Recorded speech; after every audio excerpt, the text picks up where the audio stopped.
Reflexionando la palabra de Dios en este domingo 21 del tiempo ordinario. Esforcémonos por entrar por la puerta estrecha. El pasaje de la liturgia de este domingo está inserto en la segunda parte del Evangelio de Lucas, donde la ciudad de Jerusalén, meta del camino existencial y teológico de Jesús, se menciona varias veces. La noticia del viaje, colocada al principio del texto evangélico, nos ayuda a pensar que está en camino con Jesús hacia Jerusalén. El camino hacia la ciudad santa es el hilo rojo que atraviesa toda la segunda parte del Evangelio, y la mayor parte de las narraciones comienzan con verbos de movimiento que presentan a Jesús y a sus discípulos como peregrinos o itinerantes. El camino de Jesús hacia la ciudad santa no es en sentido estricto un itinerario geográfico, sino que corresponde a un viaje teológico, espiritual. Tal recorrido compromete también al discípulo y al lector del Evangelio. El estar en viaje con Jesús los configura como itinerantes en su mandato de anunciar el Evangelio. A través de este viaje se asoma la polémica con el mundo judaico, que en Lucas 13 se cuenta con 3 episodios: la curación de la mujer encorvada, las parábolas del grano de mostaza y la levadura, y el discurso de la puerta estrecha. Este último es el texto propuesto por la liturgia de la palabra de este domingo y está así articulado. Ante todo, una noticia de viaje que crea el fondo al discurso de Jesús que viene presentado mientras pasaba por ciudades y aldeas enseñando. Es una característica lucana contradistinguir el ministerio de Jesús como un viaje. Ahora, en una etapa de este itinerario hacia Jerusalén, alguien interpela a Jesús con una pregunta: ¿cuántos son los que se salvan? La respuesta de Jesús no declara ningún número sobre los salvados, pero con una exhortación, amonestación, esfuércense, indica la conducta a seguir: entrar por la puerta estrecha. La imagen reclama al discípulo y a la comunidad de Lucas a dirigir la propia preocupación sobre el deber exigente que el camino de fe pide. Luego de esto, Jesús introduce una enseñanza verdadera y propia con una parábola que asocia la imagen de la puerta estrecha, la del dueño de la casa, que cuando la cierra nadie puede entrar. Esto último evoca el final de la parábola de las 10 vírgenes en Mateo 25. Estos ejemplos están para indicar que hay un tiempo intermedio en el cual es necesario empeñarse por recibir la salvación antes que la puerta se cierre de modo definitivo e irreversible. También la participación en los momentos importantes de la vida de la comunidad, la cena del Señor, hemos comido y bebido con Él, y la proclamación de la palabra: tú has enseñado en nuestras plazas, si no conllevan por cada uno un empeño de vida, no pueden evitar el peligro de la condena. El Evangelio de Lucas ama presentar a Jesús participando en la mesa de quien lo invita, pero no todos los que se sientan a la mesa con Él tienen automáticamente el derecho a la salvación definitiva que viene a anunciar con la imagen del banquete. Así también, el haber escuchado su enseñanza no nos asegura automáticamente que seremos salvados. De hecho, en Lucas, la escucha de la palabra es condición indispensable para ser discípulo, sí, pero no suficiente.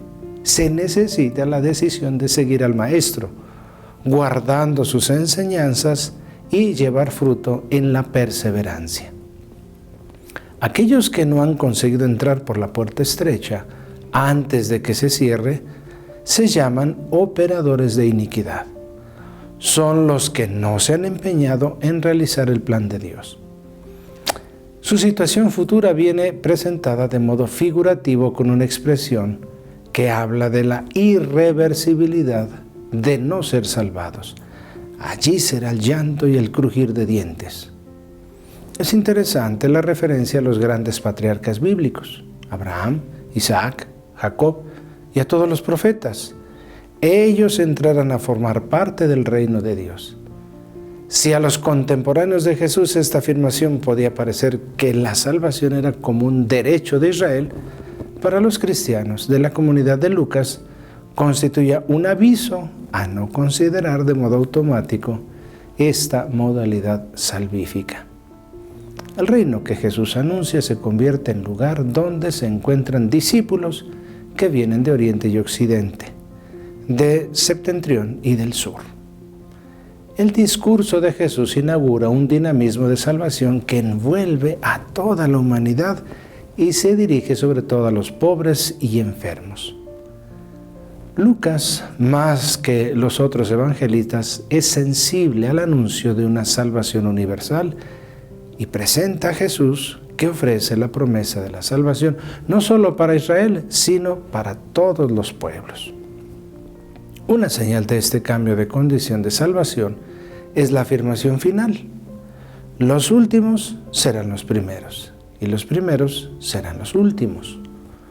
Una afirmación que indica cómo Dios siempre rompe los mecanismos de la lógica humana.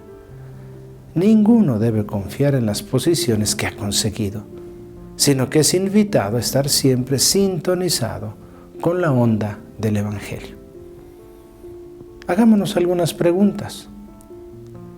La puerta estrecha de la salvación reclama la necesidad de parte del hombre de empeñarse en acceder a tal don. La imagen no dice que Dios quiere hacer difícil la entrada a la salvación. No, subraya la corresponsabilidad del hombre, la concreteidad del trabajo y el empeño de alcanzarla.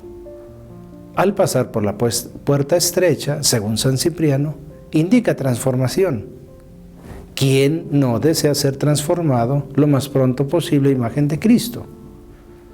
La imagen de la puerta estrecha es símbolo de la obra de transformación que empeña al creyente en un lento y progresivo trabajo sobre sí mismo para delinearse como personalidad plasmada por el Evangelio. Precisamente el hombre que arriesga la perdición es aquel que no se propone ninguna meta y no se empeña en ninguna relación de reciprocidad con Dios, con los otros o con el mundo. Muchas veces la tentación del hombre es proponerse otras puertas, aparentemente más fáciles e utilizables, como la del repliegue egoísta, no importa la amistad con Dios y las relaciones con los demás. ¿Te empeñas en construir relaciones libres y maduras o estás replegado sobre ti mismo?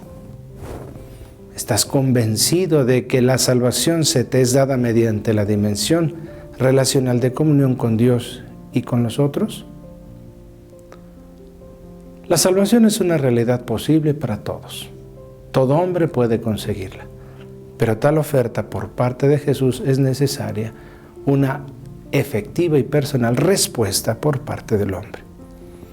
En la enseñanza de Jesús no hay ningún uso de la amenaza para concientizar al hombre sobre la salvación, sino una invitación a ser plenamente conscientes de la oportunidad extraordinaria y irreversible del don de la misericordia y de la vida, en relación y en el diálogo con Dios.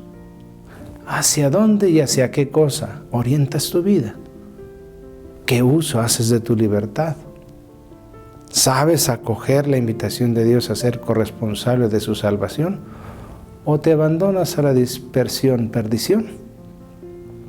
Finalmente, ante la pregunta de aquel que pidió al Señor: Señor, ¿son pocos los que se salvan? Ninguno puede considerarse un privilegiado. La salvación pertenece a todos y todos son llamados a ella. La puerta para entrar puede permanecer cerrada para los que pretenden entrar con las maletas llenas de cosas personales, inconsistentes.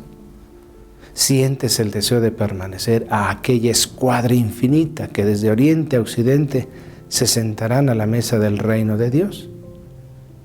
Y si te ves el último, pequeño, sencillo, pecador, encorvado por el sufrimiento, no desesperes si vives de amor y esperanza. Jesús ha dicho que los últimos serán los primeros. Que María Santísima nos alcance esta gracia del esfuerzo cristiano por nuestra santidad, según la voluntad de Dios, y podamos con su auxilio recorrer sus caminos de salvación y poder así entrar por la puerta que es estrecha en el reino de los cielos, junto al Señor.